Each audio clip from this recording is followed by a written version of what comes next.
दोस्तों, ये कहानी है दो मेढकों की, जिसमें एक पतला था और दूसरा मोटा। दोनों जंगल के एक छोटे से तालाब में साथ साथ रहा करते थे। वे दोनों बचपन के दोस्त थे। साथ में ही खेलते कूदते बड़े हुए थे। दोनों साथ में खेलते, उछलते रहते, गप्पे मारा करते और खूब मस्ती किया करते थे। उन दोनों को तालाब के आसपास के इलाकों के नई नई जगह पर जाकर घूमना अच्छा लगता था। एक दिन ऐसे ही साथ में घूमते घूमते दोनों जंगल के बाहर एक खेत में पहुंच गए। वहां उन्होंने देखा कि एक ग्वाला अपनी गाय से दूध निकाल रहा था। उन्होंने पहले कभी ऐसे दूध निकालते हुए नहीं देखा था।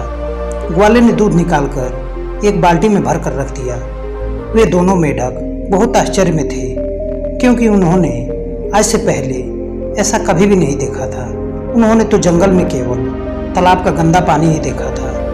कुछ देर सोचने के बाद उन दोनों ने डिसाइड किया कि इस सफ़ेद पानी में तैरने का मज़ा ही कुछ और होगा।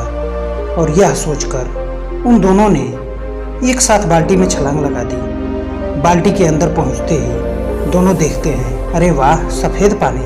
हमने तो कभी ऐसा देखा ही नहीं। बड़ा अच्छा महसूस हो रहा है। फिर दोनों ने मन भर बाल्टी के अंदर खूब मस्ती की। बड़ी देर तक उछल कूद करने के बाद जब मन भर गया तो मोटा वाला मेढक बोला, चलो भाई, अब घर चलते हैं, बहुत देर हो गई है। इस पर पतला मेढक बोला, हाँ भाई, तुम सही कह रहे हो, हमें अब चलना चाहिए।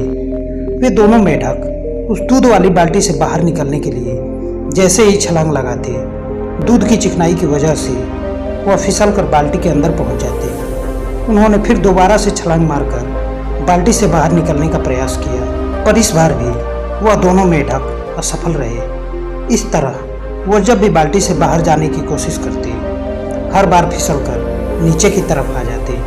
इस पर मोटा मेढक बोला, अरे भाई, यह क्या हो रहा है? हम जब भी छलांग मारकर बाल्टी के ऊपर चढ़ने का प्रयास कर रहे हैं, चिकनाई की वजह से बार बार फिसल नीचे गिर जा रहे हैं। इस तरह तो हम कभी बाहर निकल ही नहीं पाएंगे, और ज़्यादा देर ऐसा ही रहा तो हम जीवित भी नहीं बचेंगे। भाई, जल्दी से कोई उपाय निकालो यहाँ से बाहर निकलने का।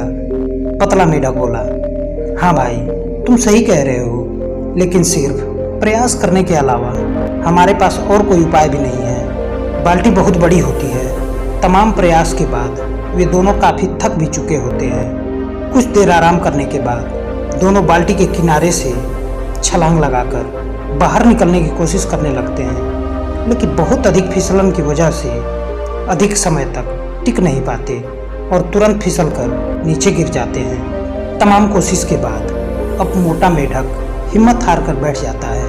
वह बोलता है, बस भाई, अब मुझसे ना हो पाएगा, अब हम यहाँ से बाहर नहीं निकल पाएंगे। पतला मेढक बोलता है, नहीं भाई, ऐसा मत कहो, यूँ हिम्मत मत हारो, प्रयास करते रहो, जरूर हम इस बाल्टी से बाहर निकल जाएंगे। अभी हम पूरी तरह से थक चुके हैं, तो चलो हम ऐसे ही धीरे धीरे तैरते रहते हैं। कोई ना कोई तो आएगा ही जो हमें इस बाल्टी से बाहर निकाल देगा।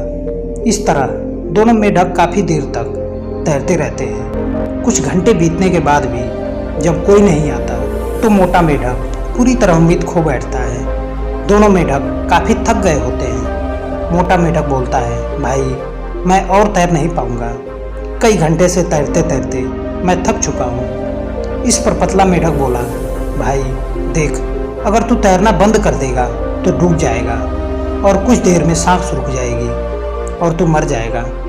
हम लोगों को मरना नहीं है भाई, तुम तैरते रहो, इसके अलावा दूसरा कोई रास्ता नहीं है। सब्र और उम्मीद बनाए रखो, जरूर कोई हल निकल जाएगा।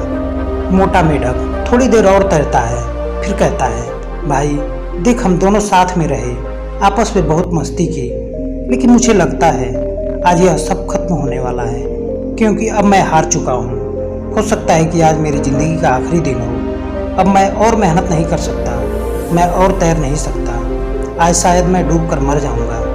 इस तरह मोटा मेढक नकारात्मक विचारों से भर जाता है और पूरी तरह हिम्मत खोकर जीने की भी उम्मीद छोड़ देता है। उस पतले मेढक की आंखों के सामने ही उसका वह बचपन का दोस्त वहीं डूबकर मर जाता है। यह सब देखकर पतला मेढक बहुत दुखी होता है। लेकिन यह सब देखने के बाद भी वह हिम्मत नहीं हारता, बल्कि और भी प्रेरित होकर वह पतला वाला मेढक पूरे जोश के साथ तेजी से तैरने लगता है, क्योंकि वह जानता है कि मैंने भी अगर हार मान ली तो मैं भी अपने मित्र की तरह डूबकर यहीं मर जाऊंगा और अपने घर कभी नहीं जा पाऊंगा। उसकी आंखों से आंसू निकल रहे थे, लेकिन वो और भी तेज तैर रहा था। जैसे कि हम सब जानते हैं, थोड़ी देर अगर लगातार दूध को चलाया जाए तो उसमें से मक्खन बाहर आने लगता है और वो गाढ़ा भी हो जाता है। ठीक उसी तरह मेढक के लगातार दूध में पैर चलाए जाने से दूध से मक्खन बाहर आने लगता है। दूध के गाढ़ा हो जाने और मक्खन के बाहर आ जाने से मेढक देखता है कि दूध अब पहले जैसा चिकनाई वाला भी नहीं रहा। तब मेढक उस मक्खन के ऊपर बैठकर पूरे जोरों से एक छलांग लगाता है और उसी एक छलांग में बाल्टी से बाहर आ जाता है। यह देखकर वह मेढक बहुत खुश होता है, लेकिन वह दुखी भी होता है, क्योंकि उसका बचपन का दोस्त उसी बाल्टी में उसी के सामने डूबकर मर गया होता है। और वह सोचता है कि उसके दोस्त ने बहुत जल्दी हार मान ली। अगर वह थोड़ी देर पैर चलाते रहता और हार नहीं मानता तो आज वह भी मेरे साथ जीवित होता। उस दिन वह मेढक समझ जाता है कि अगर पूरे मन और विश्वास के साथ मेहनत किया जाए तो इस दुनिया का कोई भी काम मुश्किल नहीं है और सब कुछ आसान हो जाता है। वह पतला मेढक बाहर निकलने के बाद जंगल जाता है।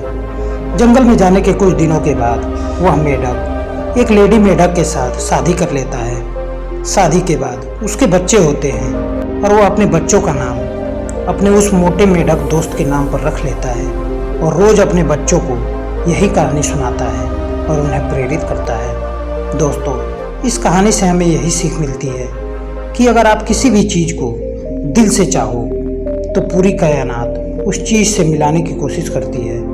इसलिए परिस्थिति कैसी भी हो, आप लगातार मेहनत करते रहें और अपने सपने को जिंदा रखें। आप जरूर एक दिन अपनी मंजिल तक पहुंच जाएंगे। दोस्तों, ये कहानी आपको अच्छी लगी हो तो कृपया मेरे चैनल को सब्सक्राइब कीजिए। मिलते हैं अगली वीडियो में एक नई कहानी के साथ। तब तक के लिए नमस्कार। जय हिंद।